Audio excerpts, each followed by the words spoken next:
Hello, everyone, and welcome to the Spurs Up Show, the best Gamecocks podcast on the internet.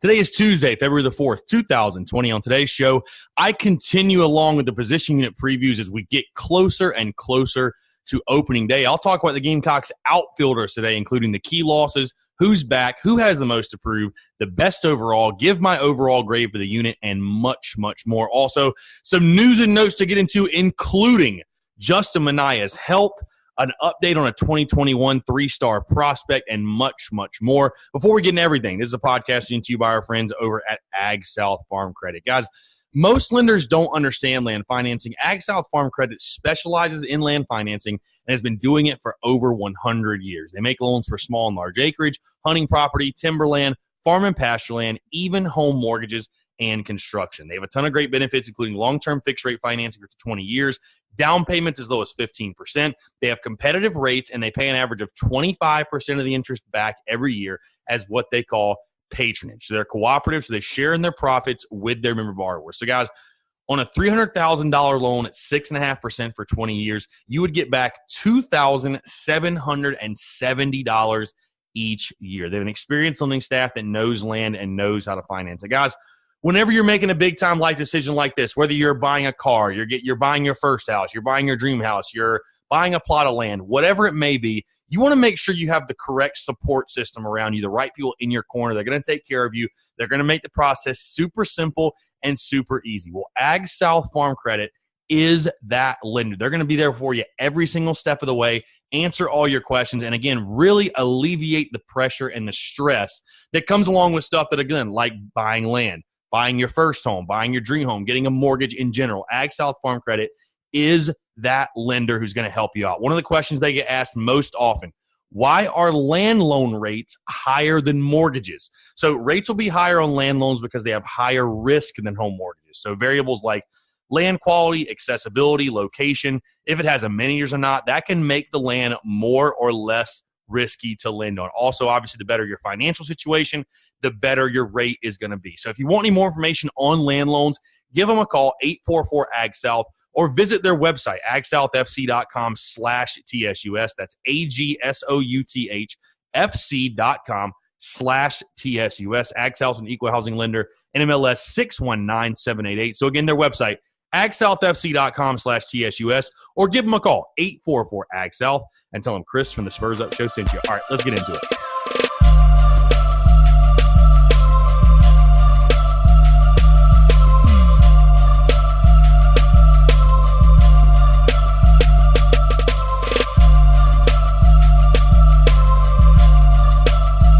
All right, I'm Chris Phillips, host of the Spurs Up Show, as always. Appreciate you guys tuning in. Happy Tuesday, everyone.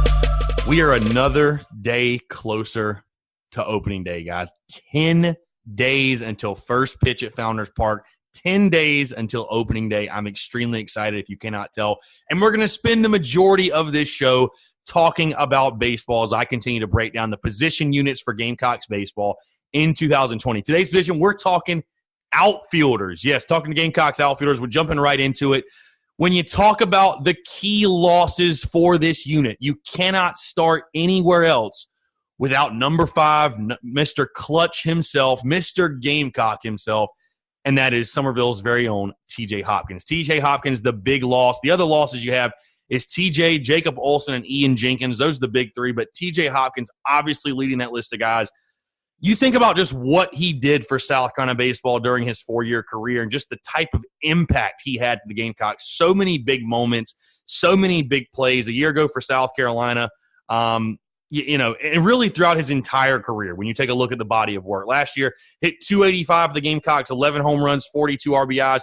Most of them remember a year ago during the Clemson series when I believe he was named National Hitter of the Week by a publication or something. Absolutely just tore up Clemson pitching, tore up ACC pitching, but really not only his play on the field, but his leadership quality, that is going to be the big thing South Carolina is looking to replace. When you look at this lineup, when you look at defensively, who's going to be the guy this team turns to when it's in a jam, when it's in a tight spot, it needs a big hit, it needs a big defensive play. Who's going to replace number 5? That's going to be the big loss. That may be the biggest, I would probably say that's the biggest loss on this team. When you take a look at one of the big question marks of the season is how are you going to replace X player? TJ Hopkins is ex-player. How are the Gamecocks going to replace him? Can they replace him? That's going to be a major, major talking point as we get into and go through this season. Who's back for the Gamecocks this year? It's a pretty damn good core, guys. You're led by Brady Allen, Andrew Eister. Brady Allen, a solid freshman campaign. I wouldn't call it a great one. Obviously, he was humbled like a couple of the other guys as well by SEC pitching, but hit 210 overall in the year, had 7 homers, 30 RBIs. He was another Gamecock hitter that absolutely tore up non-conference pitching, but again, got humbled in the SEC. But you saw a lot of potential. Brady Allen hitting a home run on his first ever pitch as a Gamecock. So there's a lot of potential there. You had to like what you saw a lot of time from Brady Allen. And then Andrew Eister, the leading hitter from South Carolina's team a year ago, the only guy to hit over 300. He hit 309 for South Carolina, had 10 bombs, 32 RBIs. A guy that, when you got to SEC play, I thought did fairly well. Hit 260, 5 homers, 15 RBIs. He also battled a little bit of injury as well throughout the season. So a guy that you certainly saw it. I think he's certainly one of the best, if not the best, returning hitter for the Gamecocks. So those are 2 nice guys they have. I do want to mention, because I'm about to get into most approved, best overall, yada, yada, yada. And this guy is not necessarily going to fall into either one of those categories, but I absolutely will not go throughout this show without mentioning this kid's name, and that is Noah Myers. Noah Myers projected him right now in my mind to be the Gamecocks starting center fielder, a guy who I've been really impressed with throughout the fall and the spring. He's a new guy. Obviously, a lot of fans are probably completely unfamiliar with who Noah Myers is. You're going to get to know the name very, very quickly. Again, I think he's going to be the Gamecocks starting center fielder, a guy that more than likely is going to be South Carolina's leadoff hitter as well. You take a look at him. He's a true just dirtbag type of baseball player. And what I mean by that is plays the game hard. He plays it the right way, hustles. I mean, kind of a smaller dude, really, really fast, has hella good wheels on him, and a guy that is a nuisance to opposing pitchers and opposing teams. That guy that just will never go away is a really tough out.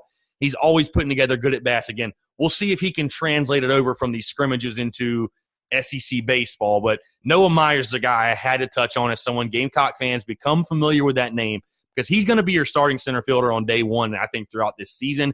And it's somebody I think that's going to make a major impact in this lineup, somebody I'm really, really excited about. South Carolina has been sort of lacking, I feel like, that true leadoff man. We've seen Noah Campbell try to do it. We've seen other guys slide in that role and try to do it.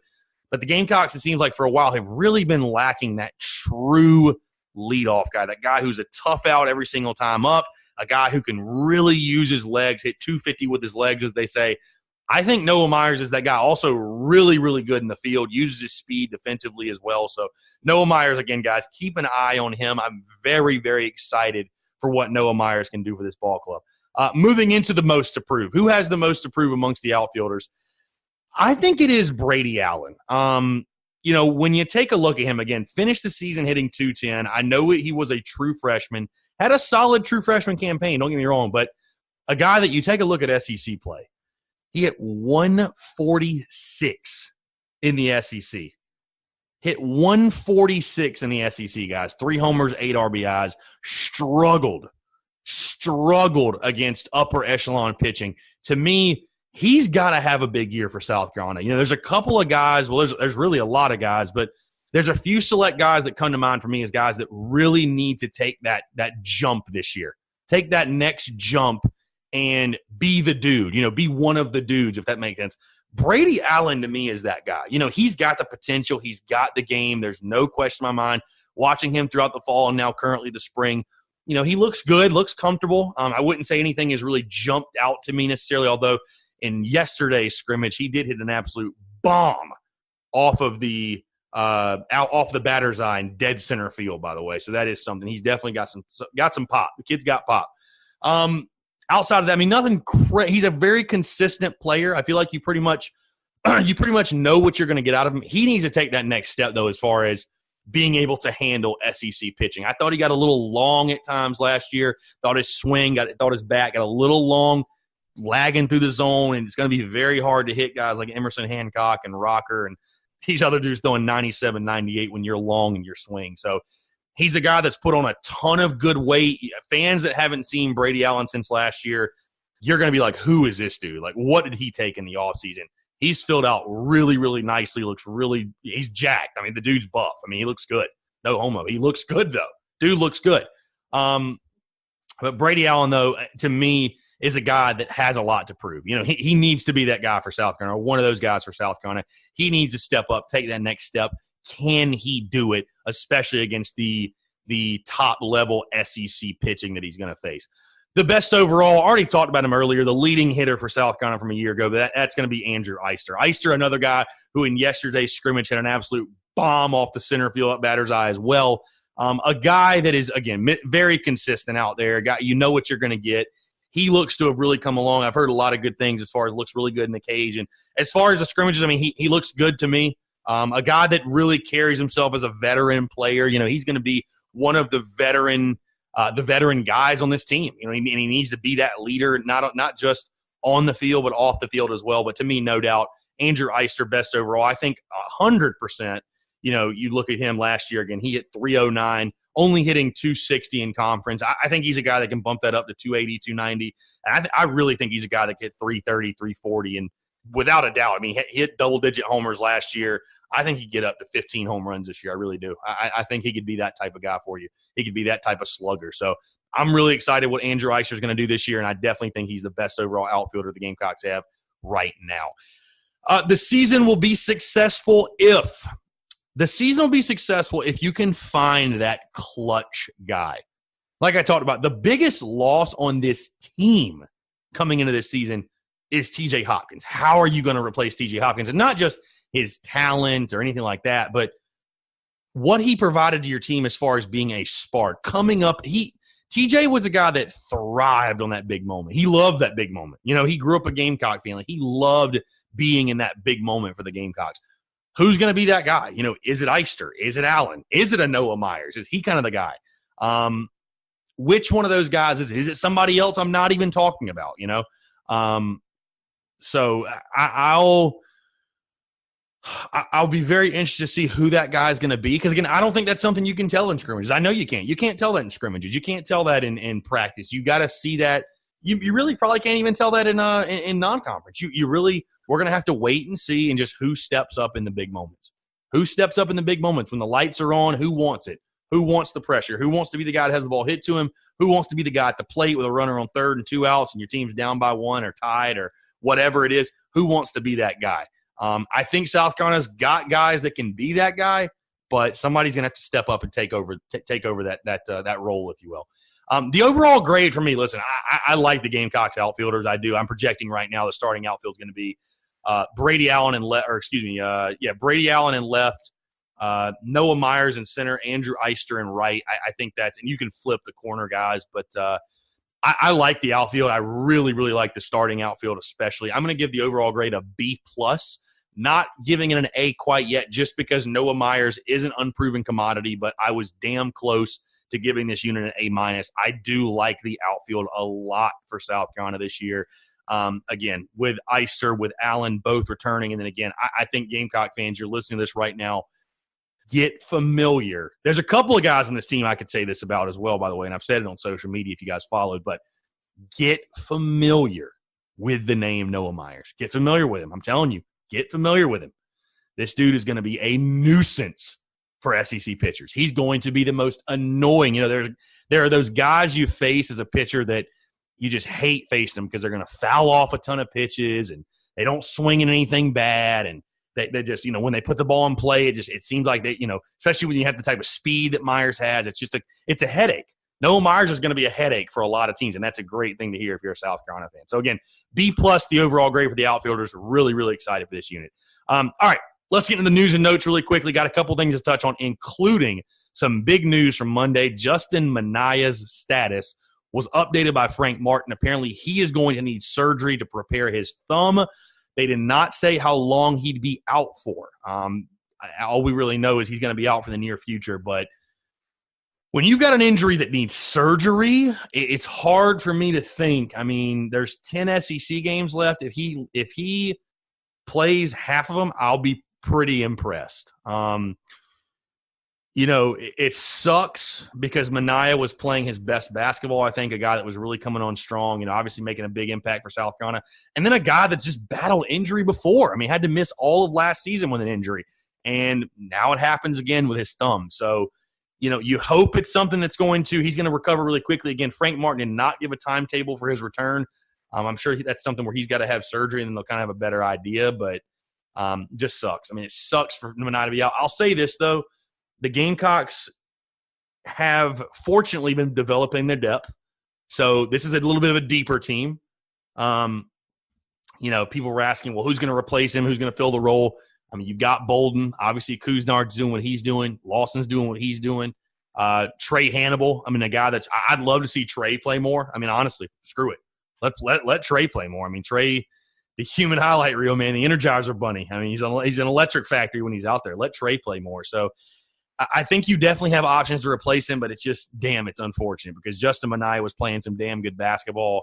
One of the veteran, kind of older guys on this team, if you will, and just for his season to be cut short. And again, he may not miss the entire year.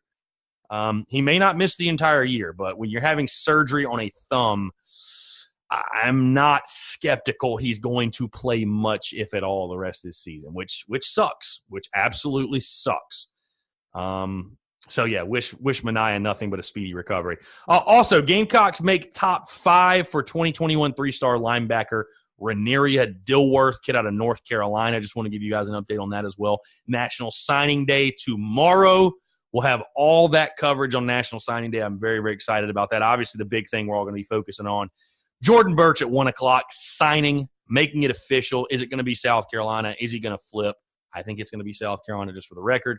But going to be covering that as well. But I thought I'd sprinkle some recruiting in there as we get closer with National Signing Day literally tomorrow. So that's going to do it for me. Appreciate you guys tuning in. Before we go, if you need tickets to literally anything and everything, especially Gamecock sporting events, South Carolina with a home basketball game Saturday against Texas A&M, the Monday UConn game, if you need a ticket to that, you got to be in the building for that one. That's going to be a big one. The Gamecocks taking on UConn, Don Staley and company trying to hold on that number 1 ranking. You got to be in the building. If you want tickets to South Carolina baseball as well, all the single game tickets are available, including the Clemson series. Also, by the way, guys, Saturday, tickets to the games in Charlotte go on sale. So if you're in Charlotte, you can use SeatGeek for that as well. Go download the SeatGeek app or go to SeatGeek.com. Use the promo code SPURSUP. You're going to save $20 off your first purchase. Guys, like I said, whatever you need tickets to, it can be Gamecock sporting events, concerts, comedy club events, professional sporting events, literally anything you can buy tickets to. SeatGeek has got it. They've got a great ticket rating system for you as well, which rates the tickets based on the type of deal you're getting. So never again are you going to have to scalp for your tickets. You're never going to have to worry, am I overpaying? Like, where am I sitting? Am I getting a good deal? Am I not? Am I getting ripped off? SeatGeek does all of that work for you guys. They make it so simple. Make it so simple. They take all the pressure off of you. Before you click that buy button, you're going to have that peace of mind. So hey, guess what? I'm getting the best bang for my buck. These are great tickets, and I'm saving $20. There's nothing better than that. There's nothing better. Go into the game, buy yourself some beers, celebrate the fact you saved $20. So again, that's our friends at SeatGeek. Go download the SeatGeek app or go to SeatGeek.com. Use the promo code SPURSUP, SPURSUP, to save $20 off your first purchase. As always, guys, I'm Chris Phillips of the Spurs Up Show. Appreciate you guys tuning in, and we will talk to you tomorrow.